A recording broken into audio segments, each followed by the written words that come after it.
एक घने जंगल के किनारे एक छोटा सा गांव था और उस गांव से थोड़ा दूर एक टूटी फूटी झोपड़ी में रहती थी गोमती अम्मा। लोग उन्हें अम्मा कहते थे, पर उनका असली नाम अब कोई नहीं जानता था। अम्मा रोज जंगल से सूखी लकड़ियां बटोरती और गांव में बेचकर अपना पेट पालती। लेकिन उस जंगल में एक राज छुपा था। कहा जाता था कि उस जंगल में एक अदृश्य आत्मा रहती है जो सिर्फ सच्चे दिल वालों की मदद करती है। एक दिन अम्मा लकड़ियां बटोर रही थी, तभी अचानक तेज हवा चली और एक पेड़ से चमकती हुई सुनहरी राख नीचे गिरी। अम्मा डर गई, हे भगवान, ये क्या है? तभी एक धीमी आवाज आई, डरो मत, ये तुम्हारे कर्मों का फल है। अम्मा इधर उधर देखने लगी, पर कोई नहीं था। आवाज फिर आई, तुमने कभी किसी का बुरा नहीं किया, ये राख तुम्हारी मदद करेगी। अम्मा ने डरते डरते वो राख अपनी पोटली में रख ली।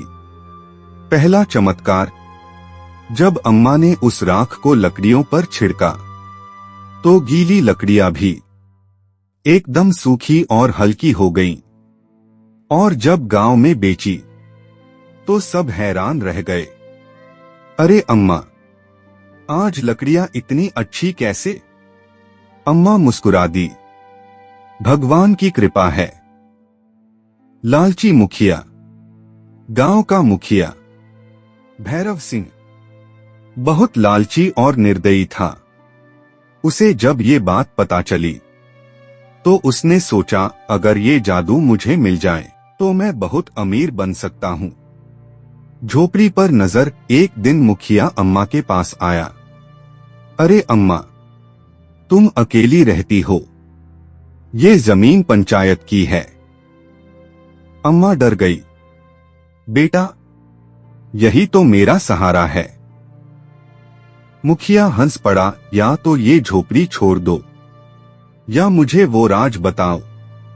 अम्मा समझ गई, पर बोली, मेरे पास कोई राज नहीं है। अन्याय। अगले ही दिन मुखिया के आदमी आए और अम्मा की झोपड़ी तोड़ दी। अम्मा रोती रही, ये तुमने ठीक नहीं किया। जंगल की रात। उस रात अम्मा जंगल में बैठी रो रही थी। तभी वही आवाज फिर आई, तुम्हारे साथ अन्याय हुआ है। अचानक वो राख चमकने लगी और एक प्रकाशमयी देवी प्रकट हुई। मैं इस जंगल की रक्षक हूँ, तुमने हमेशा दूसरों की मदद की, अब तुम्हारी बारी है। जादुई शक्ति, देवी ने कहा, ये राख अब तुम्हारी शक्ति है, जहां इसे डालोगी वहां सच्चाई जीत जाएगी। सच का सामना। अगले दिन अम्मा गांव पहुंची और मुखिया के सामने खड़ी हो गई।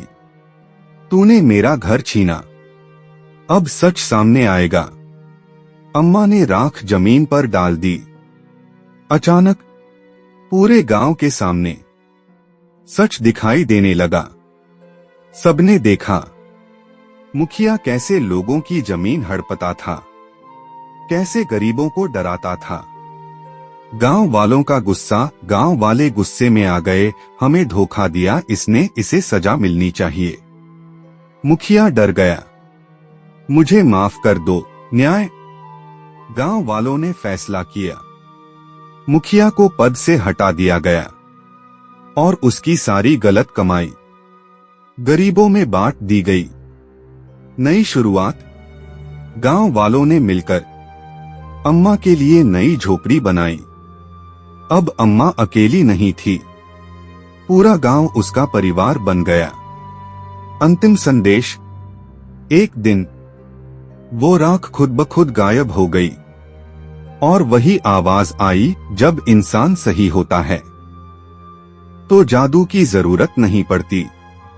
अम्मा मुस्कुराई और बोली, सही कहा। धीमा संगीत।